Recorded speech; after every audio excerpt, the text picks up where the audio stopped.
நண்பர்களுக்கு வணக்கம். இதை பார்க்கும்போது உங்களுக்கு எப்படி தோணுது? இயற்கையான சூழல், மயில் இருக்குது, ரசிக்கலாம்.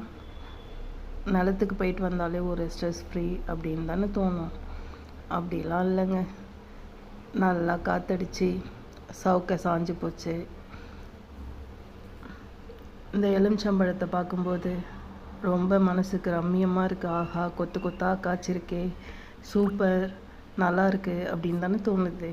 ஆனால் இந்த எலுமிச்சம்பழம் நிறைய வச்சுருக்கு. ஆனால் விலை போகலை.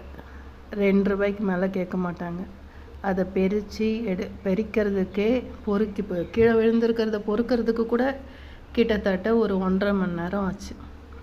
ஆனால் அதை எடுத்துகிட்டு போயிட்டு கடையில் போட்டாக்கா கிலோ 50 ரூபா அப்படின்றாங்க. அது எப்படி கட்டுப்படியாகும்? ஒரு மரத்தை உருவாக்கி அதில் தண்ணி பாசி, தீனி போட்டு, களை கொத்தி, இவ்வளோ வேலை பார்த்து இதை பார்க்கும்போது ரசிக்கிறதுக்கு ஜாலியாக தான் இருக்குது.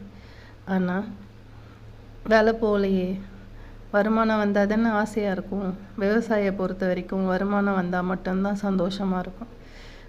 வீடியோஸ் பார்க்கலாம், விவசாயி ஜாலியாக இருக்காங்க, நிலத்தில் உட்காந்து சாப்பிட்றாங்க, அதெல்லாம் பார்க்கும்போது நல்லா தான் இருக்குது. ஆனால் வேலை போகலைன்னா அவன் படுற வேதனை அவனுக்கு தான்.